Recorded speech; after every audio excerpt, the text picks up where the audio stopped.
நெற்றிக்கண் என்ன அப்படிங்கிறத பற்றி முதல்ல இன்னைக்கு பேசலாம்.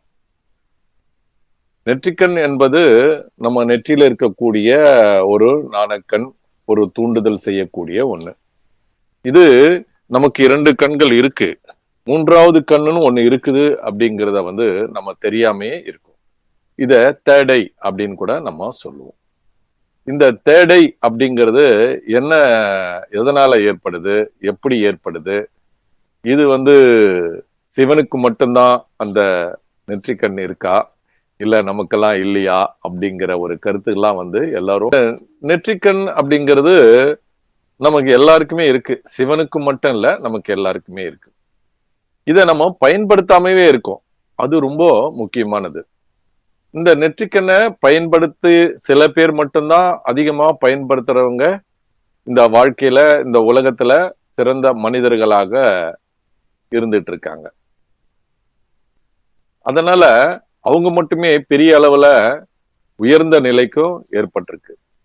ஆனா நாம இந்த நெற்றிக்கண்ணை நம்ம பயன்படுத்தாம இருக்கிறதுனால இந்த வாழ்க்கையில நமக்கு ஒரு புரியாத ஒரு நிலை இருக்கு. அறியாமை அப்படிங்கிறதும் இருக்கு. நாம துன்பத்துக்கு உள்ளாகிறதோ, இல்ல நம்மளால முடியாம இருக்கிறதோ, இல்ல மனதை ஒருநிலைப்படுத்துவதோ, இப்படி பல வகையில நாம என்ன செய்வதென்று தெரியாம நம்ம அந்த வாழ்க்கை பயணத்தை நம்ம கொண்டு சென்றிருக்கோம். இதுக்கெல்லாம் காரணம் நம்ம கிட்ட தான் இருக்கு. வெளியில எங்கேயோ இருப்பதாக பலரும் தேடிக்கிட்டு இருக்கிறோம். ஆனா எங்கு சென்றாலும் இந்த தியானம் தான் அதுக்கு முக்கியமான பங்களிப்பு அப்படிங்கறதா இருக்கு. இன்னைக்கு இந்த கோவில்கள் இருக்கக்கூடிய இடங்கள்லாம் பார்த்தீங்க, அங்கெல்லாம் இந்த நெற்றிக்கனை உணர்றதுக்கான ஒரு தலமா தான் இருந்திருக்கு. நீங்க பழைய காலத்து கோவில்லாம் பாத்தீங்கன்னா மக்களுக்கு அறியாமையில இருக்காங்க. நேரடியா தியானம் செய்வதற்கு, சொல்வதற்கு, அவர்கள் பயன்படுத்துவதற்கு, பயன்பாட்டுக்கு வருவதற்கு ஒரு வழிதான் இந்த கோவில்கள்லாம் இருக்கு. அதை நம்ம தெரியாமையே நம்ம வணங்கிக்கிட்டு இருக்கோம். நம்ம வணங்க வேண்டிய அவசியம் நமக்கு இல்லவே இல்லை. நம்ம தான் வணங்கணும். நம்ம கிட்டதான் அந்த உணர்வு தளம் இருக்கு அப்படிங்கிறது தான் புரிய வச்சிருக்காங்க.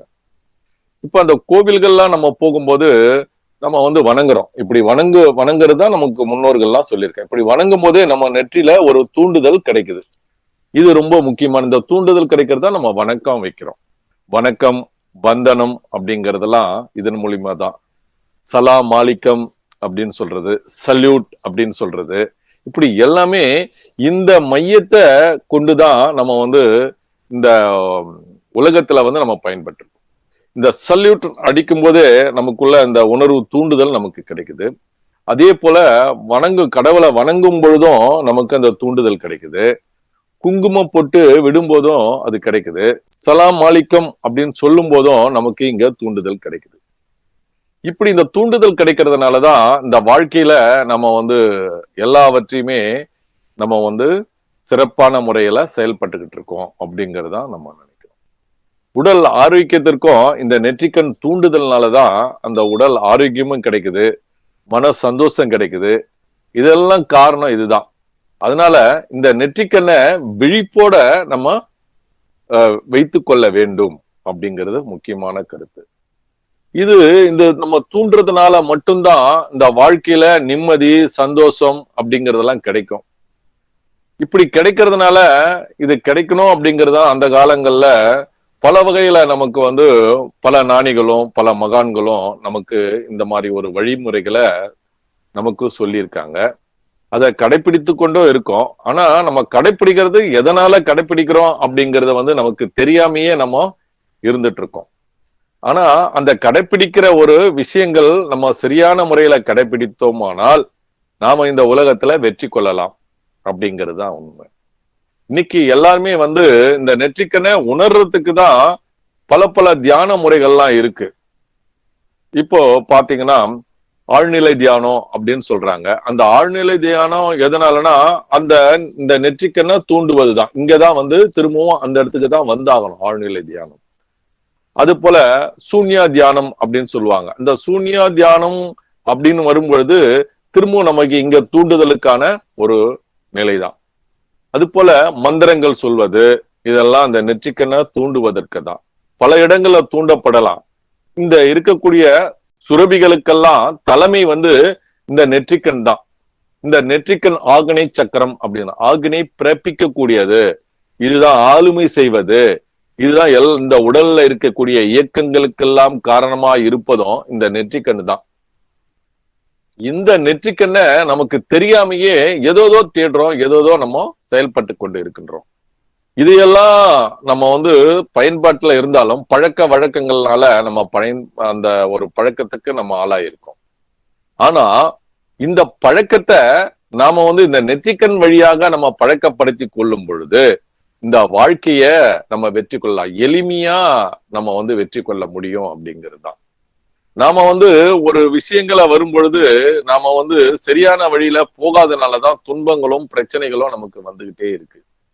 நம்ம வந்து நல்லா இருக்கோம், வசதியா இருக்கோம், இப்படின்னு நம்ம பல வகையில வந்து நம்ம சந்தோஷப்பட்டுட்டு இருக்கோம். அந்த சந்தோஷத்தை இந்த நெற்றிக்கண் வழியா நம்ம சந்தோஷத்தை அனுபவிக்கணும்.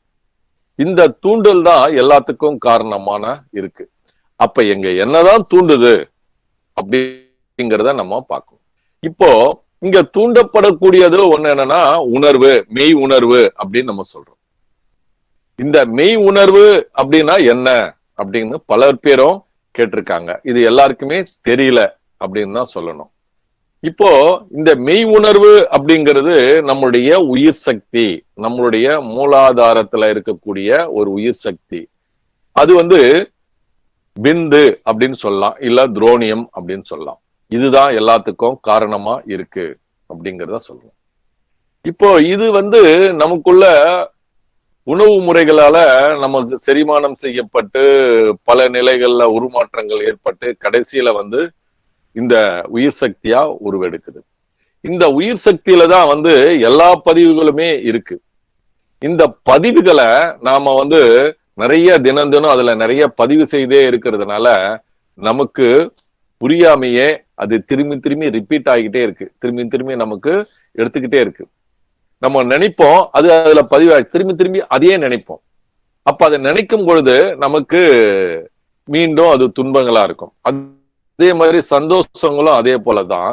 இதே போல ஒன்னையே நினைச்சுக்கிட்டே இருப்போம். அதை நினைக்கிறதுனால திரும்ப சந்தோஷமும் நமக்கு ஏற்படுது. எல்லாத்துக்கும் காரணம் இந்த உயிர் ஆற்றல் தான். இந்த உயிர் ஆற்றலை நம்ம செம்மைப்படுத்தணும், இந்த உயிராற்றலை திடப்படுத்தணும், இத சுத்தப்படுத்திக்கணும். இந்த தேவையில்லாத ஒன்ன நம்ம அகற்றணும். அகற்றுறது மட்டும் இல்ல, திரும்பிய புதிய இந்த வாழ்க்கைக்கு தேவையான அடிப்படையான விஷயங்களை திரும்பவும் அதுல பதிவு செஞ்சுக்கணும். அப்பதான் நமக்கு சிறப்பா இருக்கும். நம்ம குணங்கள் எல்லாம் இதன் வழியாதான் வந்து பதிவு செய்யப்படுது. ஒவ்வொருத்தருக்கும் ஒவ்வொரு விதமான குணங்கள் இருக்கும். ஆனா அத்தனை குணங்களும் நம்ம வந்து நமக்கே தெரியாது. மத்தவங்க சொல்லிதான் நம்ம குணாதிசயங்களை நம்ம தெரிஞ்சுக்கிறோம். ஆனா எல்லாருக்கும் ஒரே மாதிரியான குணங்கள் இருக்குதானா? இல்ல. எல்லாருக்கும் ஒவ்வொருத்தருக்கும் ஒவ்வொரு மாற்றங்களான குணாதிசயங்கள் இருக்கு. ஆனா அந்த குணாதிசயங்களை நம்ம திரும்ப திரும்ப நம்ம செம்மைப்படுத்திக்கணும், நல்ல குணாதிசயங்களா நம்ம ஏற்படுத்திக்கணும் அப்படிங்கிறது தான் நம்ம முக்கியமானது. இந்த குணாதிசயங்களை நம்ம ஏற்படுத்திக்கிட்டோம்னு சொன்னா இந்த வாழ்க்கைய நம்ம எளிதா நம்ம கடந்து செல்லலாம். இந்த குணாதிசயங்கள முக்கியமானது பொறுமை அப்படின்னு தான் சொல்லணும். இந்த நெற்றிக்கல்ல நம்ம உணர்வுகளை தூண்டப்படுகின்ற போது இந்த உணர்வையே நம்ம கவனிக்கும் போது அங்க நமக்கு ஒரு பொறுமை இருக்கு. எவ்வளவு கோவப்பட்டாலும் நம்ம அந்த உணர்வை கவனிச்சோன்னா நமக்கு வந்து கோபம் வந்து வரக்கூடியத மடை மாற்றம், அதாவது மாற்று வழி நமக்கு ஏற்படுது. இந்த மாற்று வழி ஏற்படுறதுக்கு காரணம் என்னன்னா இந்த மெய் உணர்வு அப்படிங்கிறது தான். இப்போ ஒவ்வொருத்தரும் ஒவ்வொரு மாதிரி இருக்காங்க. தன்னுடைய கஷ்டங்கள் போறோம்னா கோவிலுக்கு போறதும், சில பேர் வந்து குடிப்பழக்கத்துக்கு ஒன்ன மறக்கிறதுக்கு குடிப்பழக்கத்துக்கு செல்வதும், இப்படி பல வகையில வந்து இந்த உலகத்துல இருக்கவங்க தன்னை ஒன்ன மறக்கிறதுக்கு பல தவறான வழிகளை சென்றிருக்காங்க. அதுக்கு ஒரு மாற்று வழியா போறாங்க.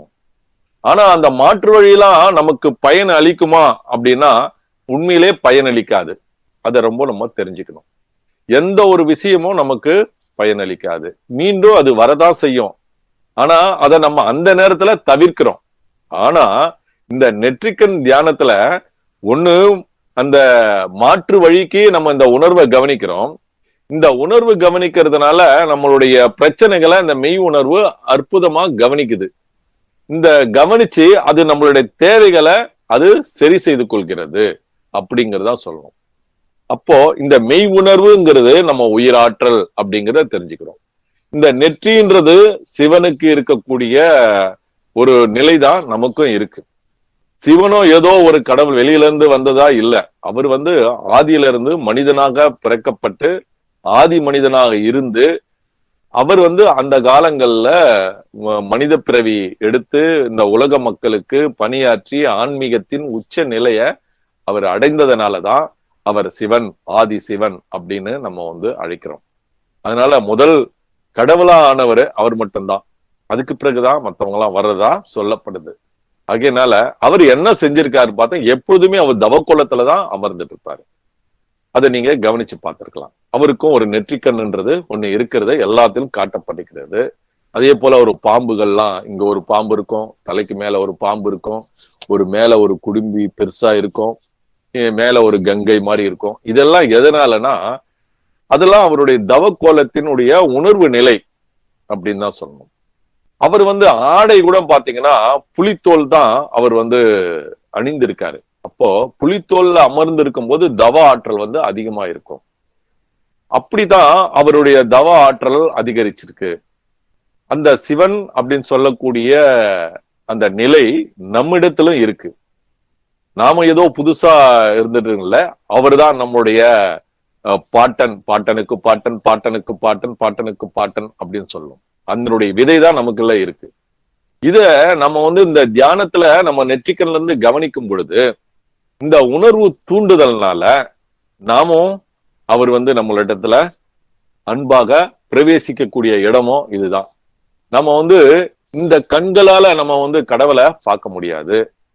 அவரிடத்துல இந்த வாயால அவர்கிட்ட பேச முடியாது. இப்படி புற வழியாக நம்ம எதுவுமே செய்ய முடியாது.